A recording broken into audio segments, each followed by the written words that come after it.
Teacher talking sports, what it does, what it do, how we live. And it was a little over a month ago where I posted a video of LA De La Cruz proclaiming himself to be the most exciting player in baseball now.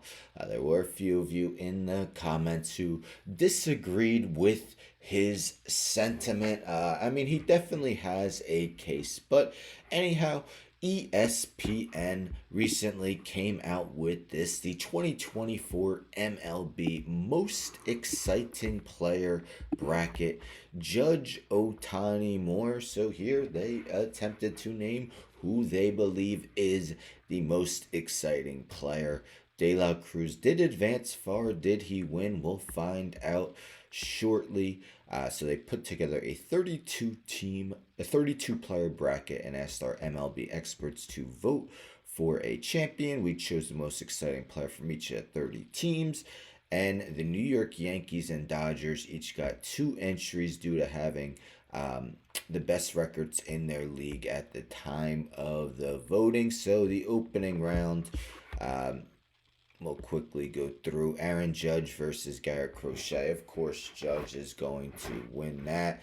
But shout out to Crochet, awesome year. Jaron Duran versus Tarek Skubal. Skubal likely going to win the AL Cy Young. He has been awesome, no doubt. This was one of the harder ones for sure. Jose Ramirez versus Corey Seager. Two players I'm quite fond of. I agree with ESPN in giving Ramirez the slight advantage, although, yes, Corey Seager does have his multiple World Series trophies. Vladimir Guerrero Jr.'s got to beat out Royce Lewis because Royce Lewis isn't on the field enough. Juan Soto versus Ben Joyce. I get it, Ben Joyce throws the ball extremely hard, but come on. Bobby Witt Jr. versus George Kirby. Seattle's got an awesome pitching staff for sure. Although, I wouldn't say, I don't want to say they're super exciting. They are mostly good. But when you name the most, charismatic, exciting pitchers, maybe Luis Castillo would be the first that comes to my mind for the Mariners, but anyhow, Witt's going to win this. Gunnar Henderson versus Mason Miller, another hard-throwing reliever, but, going to be hard for a reliever to advance here, especially against a young power hitter like Henderson. Camanero's barely played in the majors. Of course, Alvarez is going to win there. Otani versus Doyle. Doyle's one of the few lone bright spots for the Rockies, but come on. Lindor versus Crow Armstrong. Of course, the Mets traded Peter Crow Armstrong in a deal that netted them Javier Baez, a trade they probably regret. But, of course, Lindor is going to advance at the moment. Jackson Chourio versus Paul Skeens. This is a tough one because both are two of the top NL rookies, but Skeens already one of the most popular starting pitchers in the game, even in a team that hasn't really had much success of late in the Pittsburgh Pirates. Now, Jackson Merle versus Ellie De La Cruz. Merle is the favorite to win the NL Rookie of the Year.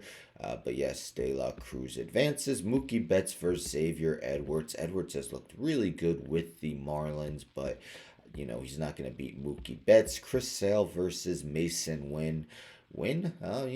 Again, St. Louis may be a little bit disappointing this year. Some of their Hall of Famers have struggled. He's played well, but Sale looking like the NL Cy Young. Bryce Harper versus James Wood. Wood could be one of the most exciting, but again, we have years and years of watching Bryce Harper. Another tough one here. I think if Blake Snell started the year a little bit better, this would have been close. Corbin Carroll. Both have played much better in the second half.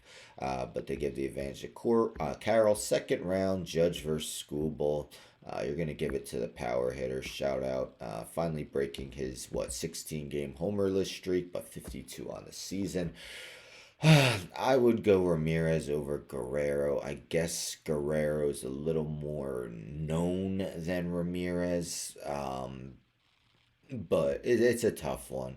Witt versus Soto, another tough one. Maybe fans don't think, or the voters don't think walks are all that exciting, which Soto is quite the pro at. But yeah, Witt does also play the much more demanding position in the field. Alvarez, despite being mostly a DH over Henderson, that's questionable to me.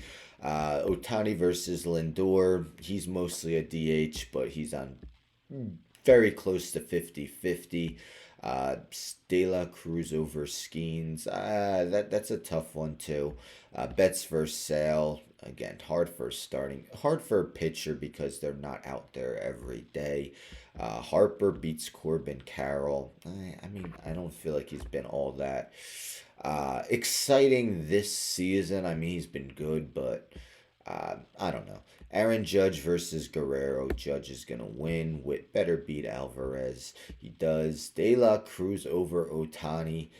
Might surprise some, but I think if Otani was pitching as well, he might be the runaway winner here. Since he's only DHing, I don't have a problem with that.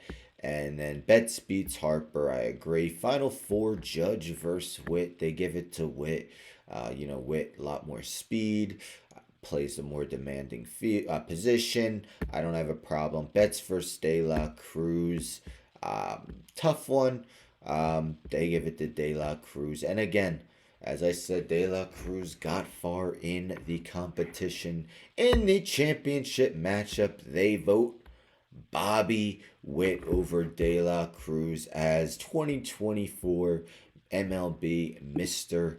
Excitement. And I can't argue that. I mean, I think Bobby Witt is incredible. He's just 23 years old, I believe. So, again, a lot of young talent in MLB. De La Cruz is as well. Some other guys, O'Neal Cruz. Caminero was on this list. So a lot of guys to look forward to for the next decade plus, and some that haven't even been called up to the majors yet.